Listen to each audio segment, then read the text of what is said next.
তো আগে ওপেন করি একটা উইন্ডো।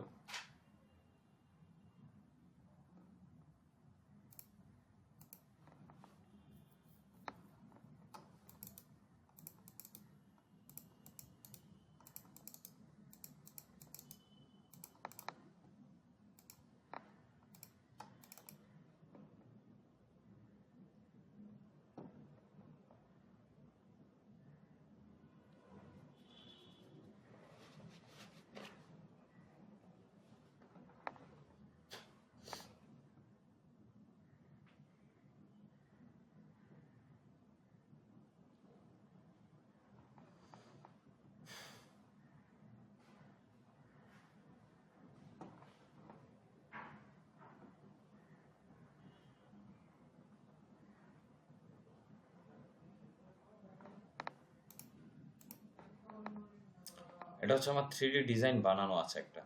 তো 3D ডিজাইনটা যদি বানানো থাকে ভালো কথা, বানানো থাকলে এখানে ফ্রন্ট রিলিফে ক্লিক করলে এখানে প্লাস চিহ্নটা থাকতে হবে, ডাবল লেয়ারটাতে ক্লিক করা থাকবে। আচ্ছা, এটা হচ্ছে 3D ডিজাইন আমার বানানো আছে, কিংবা আমি 3D ডিজাইন একটা ওপেন করলাম। তো এটাকে আগে কি করতে হবে, এটাকে আমি রিলিফে সেভ করে নিব। আগে সেভ করার জন্য এখানে সেভ অপশন, এই রিলিফটা সেভ অপশনে ক্লিক করলে এখন সেভটা করবো কোথায়, জি ড্রাইভে 3D নামে একটা ফোল্ডার বানাইলাম। সেই ফোল্ডারের ভিতরে আমি নাম দিলাম এটার 02 নামে আমি ওই রিলিফটাকে সেভ করছি। আচ্ছা, সেভ হয়ে গেছে। এখন নিয়ে নিলাম একটা নিউ লেআউটের মধ্যে নতুন একটা দরজার মাপ ধরে নিলাম যে ওয়াইডে আছে 900 আর হাইটে আছে 2000। এটা হচ্ছে একটা নতুন দরজার মাপ, যেটাকে আমরা 3D ওই ডিজাইনটা পেস্ট করব, 3D লেআউটে বানাবো। এই দরজার মাপ নিয়ে দরজার থেকে আগে সর্বপ্রথম কাজ হচ্ছে আমার বর্ডার লাইন নেওয়া, 900 ইন্টু 2000,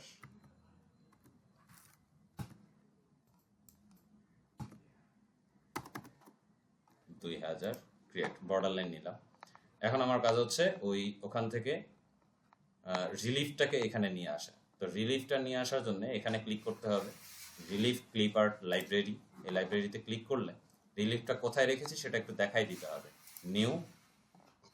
নিউতে গিয়ে আমি রেখেছি ওটা জি ড্রাইভ 3D ফোল্ডারটা সিলেক্ট করলাম। ওকে, ওই ফোল্ডারের ভিতরে যা কিছু আছে সব কিছু দেখাবে।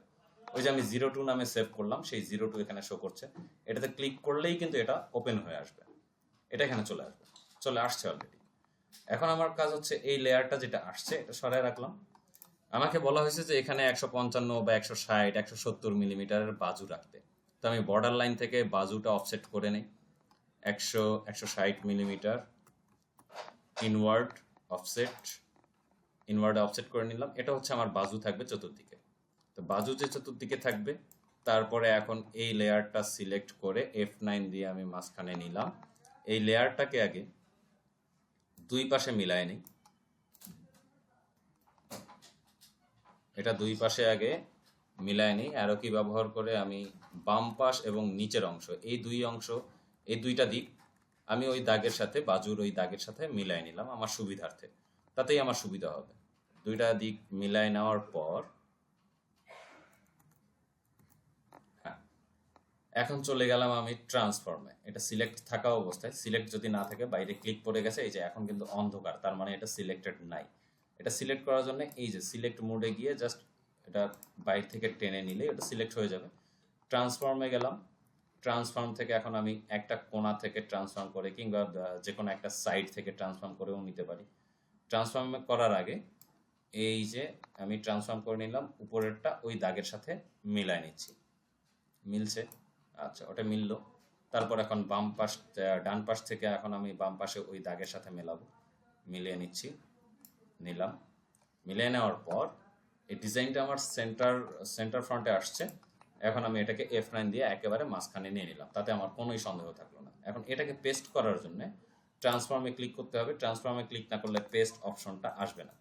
পেস্ট করার আগে আমার লক্ষ্য রাখতে হবে এখানে জেড রেঞ্জটা কত আছে। আমরা জেড রেঞ্জ সাধারণত 10 মিলিমিটার রাখি ডিজাইনের ক্ষেত্রে, 3D ডিজাইনের ক্ষেত্রে। এটা যদি লক করা থাকে তাহলে কিন্তু এখন জেড চেঞ্জ করলে হাইট ওয়াইড এগুলোও চেঞ্জ হয়ে যাবে। আগে আমাকে লক্ষ্য রাখতে হবে এটা যেন লক না থাকে, আনলক। এই যে এটা আনলক আছে, আনলক থাকা মানে শুধু আমি যেটাকে চেঞ্জ করব সেটাই চেঞ্জ হবে।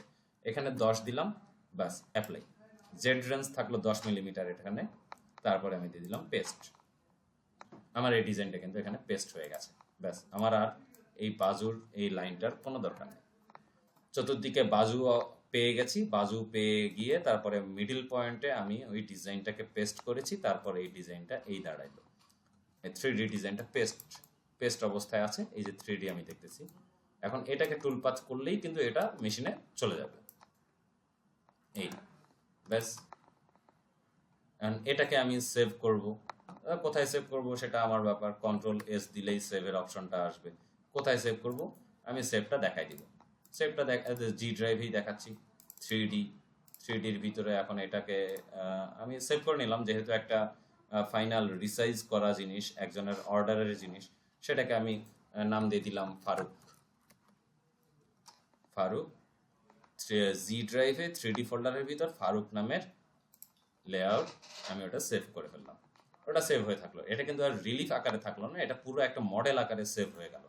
এখন এই জিনিসটাকেই আমি কিন্তু করতে পারবো, টুলপাথ করতে পারবো, এবং টুলপাথ করে এটাকে মেশিনে চালাবো। এটাকে টুলপাথ করতে গেলে আমাকে যেটা করতে হবে, ফ্রন্ট রিলিফে ক্লিক করতে হবে। ফ্রন্ট রিলিফে ক্লিক করলেই